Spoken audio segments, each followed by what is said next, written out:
Assalamualaikum warahmatullahi wabarakatuh. Alhamdulillahirabbil alamin. Wabihi nasta'in ala umuri dunya waddin. Wassalatu wassalamu ala asrofil anbiya'i wal mursalin. Salatullahi wassalamu alaihi ajmain. Ya, pada kesempatan kali ini kami dari jurusan Bimbingan Penyuluhan Islam Fakultas Usuluddin Adab dan Dakwah Yayan Ponorogo kali ini akan membahas tentang tahapan-tahapan konseling. Apa sih yang dinamakan tahapan-tahapan konseling itu? Kali ini kita akan membahas tentang konseling. Pada dasarnya, konseling merupakan hubungan, sebuah interaksi antara seorang konselor dan klien yang sifatnya terapis. Proses terapis menekankan pada pengembangan hubungan terapis dengan klien dan mengembangkan tindakan strategis yang efektif untuk memfasilitasi terjadinya sebuah perubahan atau pergerakan. Untuk memfasilitasi terjadinya perubahan, maka proses konseling memiliki tahapan-tahapan yang sistematis. Secara umum, proses konseling memiliki 4 tahapan dalam proses konseling. Kita akan bahas satu persatu. Yang pertama, membangun hubungan. Tujuan dari membangun hubungan dalam tahap pertama ini akan menjelaskan seorang klien menjelaskan problemnya, keprihatinan yang dimilikinya, kesusah-susahannya, serta alasannya mengapa datang kepada konselor. Sangat perlu membicarakan masalahnya untuk membangun hubungan yang positif, berlandaskan rasa percaya, keterbukaan, dan kejujuran. Konselor harus menunjukkan bahwa dirinya dapat dipercaya dan kompeten, bahwa ia adalah seorang yang kompeten untuk membantu kliennya.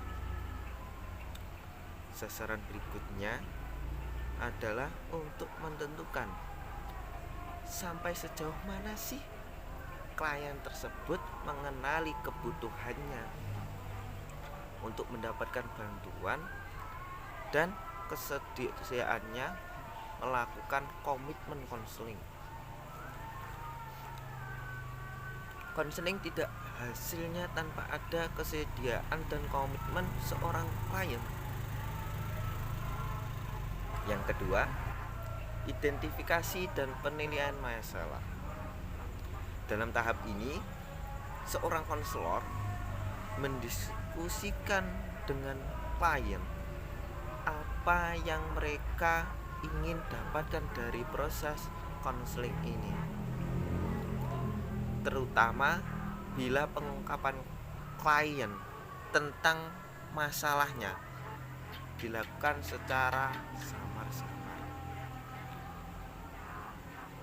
Kita didiskusikan sasaran-sasaran spesifik dan tingkah laku apa yang ingin diubah dari seorang klien. Intinya, dalam hal ini konselor melakukan eksplorasi dan melakukan diagnosis, menganalisis apa masalahnya dan hasil seperti apa yang diharapkan dari konseling. Yang ketiga, memfasilitasi perubahan terapeutis. Dalam tahap ini, seorang konselor mencari strategi dan intervensi yang dapat memudahkan terjadinya perubahan. Sasaran dan strategi terutama ditentukan oleh sifat masalah, gaya, dan pendekatan konseling yang konselor anut, keinginan klien maupun gaya komunikasinya. konselor dalam tahap ini memikirkan alternatif, melakukan evaluasi dan kemungkinan konsekuensi dari berbagai alternatif tersebut. Rencana tindakan hal ini tentunya bekerja sama dengan klien tersebut. Jadi, seorang konselor bukan tempat pembuat alternatif saja, pembuat keputusan, namun lebih kepada memfasilitasi, memberikan wacana-wacana baru bagi pemecahan masalah kliennya. Yang terakhir, yang paling akhir, yang keempat, evaluasi dan terminasi. Dalam tahap ini, seorang konselor bersama klien mengevaluasi terhadap hasil konseling yang telah dilakukan. Indikatornya adalah sampai sejauh mana sasaran tercapai. Apakah proses konseling membantu atau tidak? Tahap ini ditutup dengan terminasi. Dalam terminasi, konselor bersama klien menyimpulkan semua kegiatan yang sudah dilakukan klien tersebut dalam proses konseling. Selain itu, seorang konselor dapat membuat kemungkinan tindak lanjut. Kemungkinan tidak lanjut terjadinya proses konseling kembali atau memberikan kemungkinan referensi pada pihak lain yang lebih ahli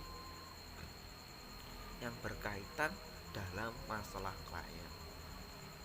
Tapi perlu digarisbawahi, seorang konselor harus menjaga formula rahasia dari masalah seorang klien. Sekian presentasi dari kami. Video pendek kali ini akan kita bahas ke video yang lainnya. Saksikan terus episode selanjutnya. Akhiron, wallahu muwaffiq ila aqwamit thoriq. Assalamualaikum warahmatullahi wabarakatuh.